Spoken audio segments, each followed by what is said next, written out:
Bé, avui des de la CUP volem fer una acció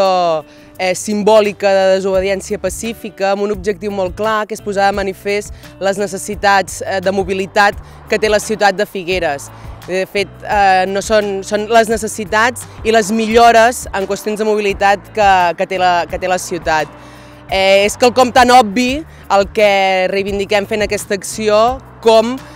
poder esponjar el trànsit de la ciutat, el trànsit intern de la ciutat, per a aquells vehicles, aquelles persones que no tenen com a destinació final Figueres i que a dia d'avui es veuen obligades a transitar pel centre de la ciutat, ja sigui venint de l'oest o en molts casos també venint de sud i de nord per la Nacional 2 que travessa Figueres. És per això que proposem quelcom que ja dic és tan obvi com és la gratuïtat de l'autopista a través dels accessos nord i sud de la ciutat de Figueres, com també exigim la construcció d'un accés i una sortida a la zona oest de la ciutat. Seria bé entre la zona del TGV i entre Vilafant i el TGV, perquè connecti directament l'autopista amb la carretera d'Olot. Aquesta és una de les millores que incorporem al nostre programa electoral, amb aquest objectiu de millorar el trànsit de la ciutat, però també hi ha altres qüestions que són imprescindibles, com és la millora de la Nacional 2, el que seria el tram del cinturó de ronda,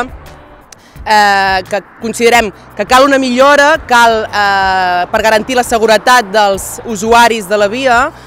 i en cap cas considerem que aquesta millora hagi de passar per un desdoblament del cinturó de ronda, és a dir, d'un desdoblament de la Nacional. Si plantegéssim, com en alguns plans de mobilitat s'ha proposat, el desdoblament d'aquesta via, el que acabaríem tenint seria una autopista,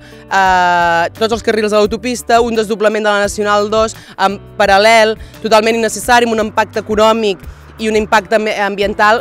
innecessaris. Altres millores que creiem que són importants per les infraestructures de la ciutat de Figueres és la millora en la senyalització de la variant de Borrassà, que també facilitaria els accessos a la carretera d'Olot i en aquest accés a l'autopista que proposem.